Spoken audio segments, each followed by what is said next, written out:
Middle ইস্টের এই যুদ্ধ আজকে সমস্ত রকম রেড লাইন ক্রস করে গিয়েছে।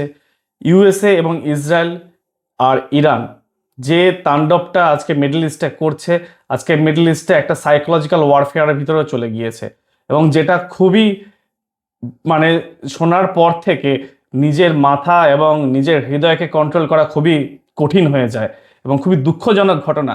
আজকে ইউএসএ এর মতন একটা দেশ ইরানের ডিস্যালিনেশন ওয়াটার প্ল্যান্টে অ্যাটাক করলো। এটা থেকে ইরানকেও লাইসেন্স দিয়ে দিল যে ইরানও এখন তাদের ওয়াটার প্ল্যান্টে অ্যাটাক করতে পারে, এবং ইরান অলরেডি করেও দিয়েছে বাহারিনে, যেখানে ইউএসএ এর নেভির 5th ফ্লিটের সদর দপ্তর। আজকে এই দুটো দেশে এখনো পর্যন্ত যেটুকুনি এসকালেশন হয়েছে এই পর্যন্ত হয়ে যদি থেমে যায় দেন ইট ইজ ওকে, কারণ এটা সামাল দেওয়া যাবে। কিন্তু এরপরে যদি ইসরায়েলেরও দেখেন, ইসরায়েলের 90% ওয়াটার কিন্তু ডিস্যালিনেশন ট্যাঙ্কের মাধ্যমেই আসে। তাও ইসরায়েল ম্যাপে যদি দেখেন অনেকটাই দূরে ইরানের থেকে, এবং সেটাকে ইন্টারসেপ্ট হয়তো ইসরায়েল করে নিলেও নিতে পারে, কিন্তু গালফ কান্ট্রিগুলো যেগুলো সৌদি আরব, কাতার, ইউএই, এদেরও কিন্তু 90% অয়েল ডিস্যালিনেশন ট্যাঙ্কের মাধ্যমেই আসে।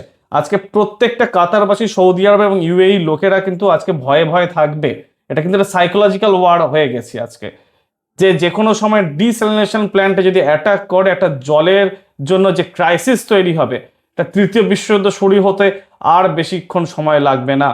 ইউনাইটেড নেশনসের উচিত এখনই এর এগেনস্টে কোনো না কোনো স্টেপ নিয়ে যেভাবে হোক যুদ্ধটাকে থামানো বা এই জিনিসটাকে ইমিডিয়েট বেসিসে বন্ধ করা।